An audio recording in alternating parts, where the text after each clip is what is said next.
ഇപ്പോൾ സോഷ്യൽ മീഡിയയിലും ഇന്ത്യയിലും മൊത്തത്തിൽ ട്രെൻഡിങ് ആയി നിൽക്കുന്ന രണ്ട് കാര്യം. ഒന്ന് ബീഫ്, രണ്ട് കേരള സ്റ്റോറി 2.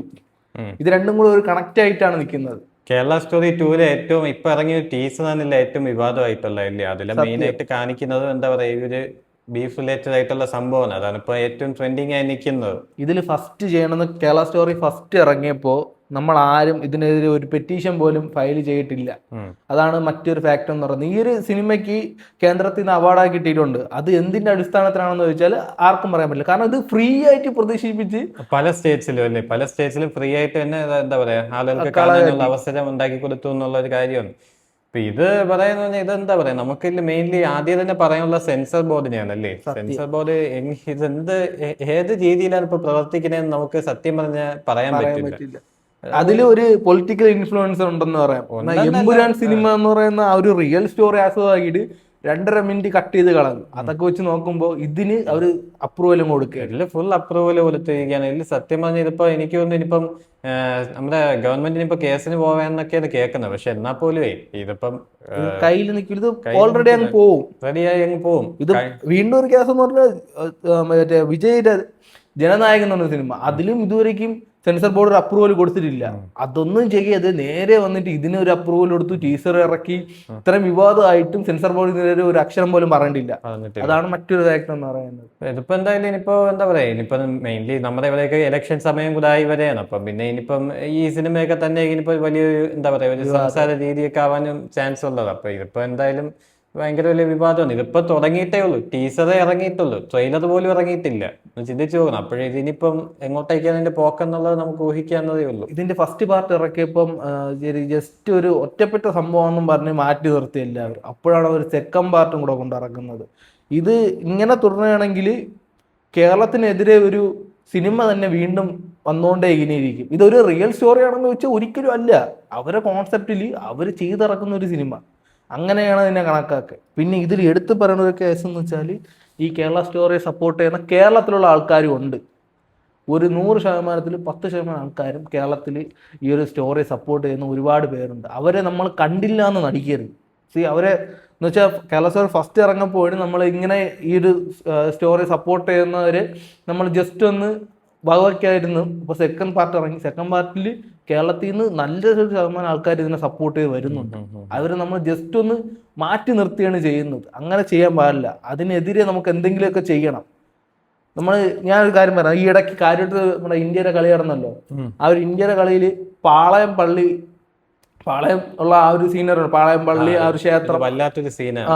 ആ ഒരു സീൻ TV കാണിച്ചു. അതൊരു ട്രോൾ പേജിൽ ഇൻസ്റ്റാഗ്രാമിൽ ഇറങ്ങിയിട്ടുണ്ടായിരുന്നു. അതിന്റെ താഴെ കമന്റ്സ് ഫുൾ വർഗീയവാദമാണ്. ഉറപ്പായിട്ടും പുറത്ത് പറയാൻ പറ്റില്ല, അങ്ങനത്തെ രീതിയിലാണ് അതിന്റെ കമന്റ് സെക്ഷൻ വരുന്നത്. അത് മിക്കുന്ന ഫേക്ക് ഐഡീസ് എന്നാണ് പറഞ്ഞത്. കാരണം ഒരു വിപ്ലവം അല്ലെങ്കിൽ ഒരു വിവാദം എങ്ങനെ ഉണ്ടാക്കാന്നും പറഞ്ഞ് നടക്കുന്ന കുറെ പേര് കേരളത്തിലുണ്ട്. ഇത് സത്യം പറഞ്ഞാൽ ഭയങ്കര കഷ്ടമാണ് ശരിക്കും പറഞ്ഞാൽ. നമ്മുടെ ഒരു എന്താ പറയാ, നമ്മുടെ ഒരു രാജ്യത്ത് ഇങ്ങനത്തെ ഒരു മെന്റാലിറ്റി ഇപ്പൊ വളർന്നു വരുന്നു എന്നുള്ള ഒരു കാര്യം എന്താ പറയാ ഭയങ്കര കഷ്ടമാണ്. ഇങ്ങനത്തെ ഒരു കാര്യം അല്ലേ നമുക്ക് പറയാൻ പറ്റില്ല. കാരണം ഓപ്പൺലി നമുക്കൊന്ന് ഫ്രീഡം ആയിട്ട് എന്താ പറയാ പറയാൻ പോലും പറ്റില്ല ഇങ്ങനത്തെ വിഷയങ്ങളിൽ അല്ലേ. ഇപ്പോഴത്തെ കാലത്ത് അങ്ങനെ പ്രതികരിക്കാൻ പോലും നമുക്ക് പറ്റില്ല.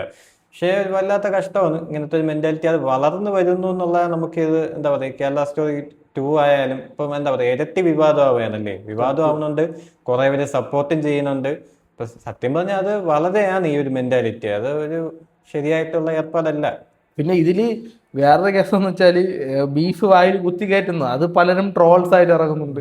ഇതിൽ വേറൊരു കേസ് ഞാനൊരു ജസ്റ്റ് ഒന്ന് പറയാം. ഒരു കിലോ ബീഫ് എന്ന് പറയുന്നത് 500 രൂപയ്ക്ക് അകത്ത് നിൽക്കും.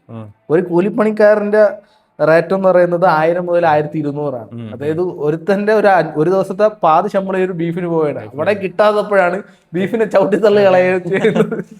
എന്തായാലും കൊള്ളാം. ഇതിപ്പോ എന്തായാലും ഒരു ടീസർ തന്നെ ഇത്രയും എന്താ പറയാ ബഹളങ്ങൾ ഉണ്ടാക്കി കഴിഞ്ഞു. ഇനിയിപ്പം അടുത്ത ട്രെയിലർ കേരളത്തിൽ എന്തായിരുന്നാലും പ്രദർശിപ്പിക്കില്ലെന്നൊരു വാർത്ത വന്നു. അത് പിണറായി വിജയൻ സാർ നേരത്തെ ഒരു പോസ്റ്റിലൂടെ അറിയിച്ചിട്ടുണ്ടായിരുന്നു. ഇങ്ങനത്തെ ഒരു സിനിമ കേരളത്തിൽ ഒരിക്കലും പ്രദർശിപ്പിക്കാൻ പാടില്ല എങ്ങനെ നോക്കിയാലും. കാരണം ഇങ്ങനത്തെ ഒരു അജണ്ട എന്താ പറയാ നമ്മുടെ കേരളത്തിൽ ഒരിക്കലും വളരാൻ സമ്മതിക്കാൻ പാടില്ല.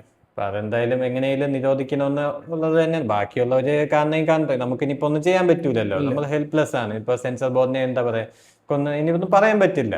അപ്പൊ അവരവരുടെ വഴിക്ക് പോട്ടെ. നമ്മുടെ നാട്ടിലെങ്കിലും എന്താ പറയാ ഒന്ന് സേഫ് ആയിട്ട് ഇരുന്നാൽ കൊള്ളാമായിരുന്നു. ഇതില് വീണ്ടും സംസാരമായിട്ട് BJP കൗൺസിലേഴ്സ് എല്ലാം വരുന്നുണ്ട്. നിങ്ങൾക്ക് ഇഷ്ടമില്ലെങ്കിൽ നിങ്ങൾ കാണണ്ട, ഇഷ്ടമുള്ളവർ കാണട്ടെ എന്നൊരു സംസാരം വരെ ആയി. ഈ ജസ്റ്റ് എമ്പുരാര കേസിൽ അങ്ങനെ ഒരു സംഭവം നടന്നിട്ടില്ലെന്നും പറഞ്ഞ് വലിയ രീതിയിൽ പ്രതിഷേധിച്ച് വന്നിട്ട് ആ ഒരു സീൻ കട്ട് ചെയ്ത് മാറ്റുന്നവരെ ഒരു ഭയങ്കര രീതിയിൽ ഒരു പ്രതിഷേധം അവിടെ സംഭവിച്ചിട്ടുണ്ടായിരുന്നു. മോഹൻലാലിനെതിരെ പോയി. അങ്ങനത്തെ ഒരു അവസ്ഥയാണ്. കാരണം ഒരു രാജ്യത്ത് 2 നിയമവ്യവസ്ഥ നടപ്പിലാക്കുക എന്ന് പറയുന്നത് ഒരിക്കലും ശരിയല്ല, അക്സെപ്റ്റ് ചെയ്യാൻ പറ്റാത്തൊരു കാര്യമാണ്. എന്തായാലും കുറെ പൊളിറ്റീഷ്യൻസ് എല്ലാം ഇപ്പൊ എന്താ പറയാ ഇതിന്റെ പിന്നാലെ ഇപ്പം നടക്കുന്നുണ്ട്. കുറെ പേര് എന്താ പറയാ എതിർക്കുന്നുണ്ട്. പക്ഷെ ചിലരിപ്പോ ഓപ്പൺലി തന്നെ ഇപ്പൊ സപ്പോർട്ട് ചെയ്ത് പറഞ്ഞിട്ടുണ്ട് അല്ലേ. ഇപ്പൊ കഴിഞ്ഞ ദിവസങ്ങളിലൊക്കെ നമുക്ക് നോക്കിയാൽ മനസ്സിലാവും ഓപ്പൺലി തന്നെ സപ്പോർട്ട് ചെയ്ത് വന്നിട്ടുണ്ട്. അപ്പോൾ എന്താ പറയാ എല്ലാവരും എങ്ങനെയും അറ്റ്ലീസ്റ്റ് നമ്മുടെ നാടെങ്കിലും ഒന്ന് സേഫ് ആക്കാൻ നോക്കാം. നമുക്കിപ്പോ അത്രയല്ലേ പറയാൻ പറ്റൂ. നമുക്ക് ബാക്കിയുള്ള സ്ഥലങ്ങളെ പറ്റി നമുക്കിനിപ്പോ ഒന്നും ചെയ്യാൻ പറ്റില്ല. നമ്മുടെ നാട്ടിലെങ്കിൽ ഇങ്ങനത്തെ ഒരു ഫേക്ക് അജണ്ട എന്താ പറയാ സപ്പോർട്ട് ചെയ്യാതിരിക്കുക. സോ എന്തായിരുന്നാലും ഈ ഒരു കേരള സ്റ്റോറി എന്ന് പറയുന്നത് ഒരിക്കലും ഒരു റിയൽ സ്റ്റോറി അല്ല. പിന്നെ ഇവർ എന്തുകൊണ്ട് ഈ ഒരു ഇങ്ങനത്തെ ഒരു രീതിയിൽ എടുക്കുന്നു? അടുത്ത് ടാർഗറ്റ് ചെയ്തിരുന്നത് താജ്മഹൽ അത് താജ്മഹൽ അങ്ങനെ വന്നു എന്ന് പറഞ്ഞ ഒരു സിനിമ നടപ്പിലാക്കുന്നു എന്ന് ചെറിയ ചർച്ച നടക്കുന്നുണ്ട്. അടുത്ത വലിയ സംഭവം നമ്മൾ കാത്തില്ല, സമയാവട്ടെ എപ്പോഴും നമുക്ക് സംസാരിക്കാൻ പറ്റി. സോ അതും അങ്ങനെ തന്നെ ഇരിക്കുകയാണ്. സോ എന്തായിരുന്നാലും ഈ ഒരു സംഭവത്തിനെ പറ്റി നിങ്ങളുടെ ജസ്റ്റ് ഒപ്പീനിയൻ എന്താണെന്ന് കമന്റ് സെക്ഷനായിട്ട് പറയാം. അടുത്ത വഴി കാണുന്നതിലേക്ക് ബൈ.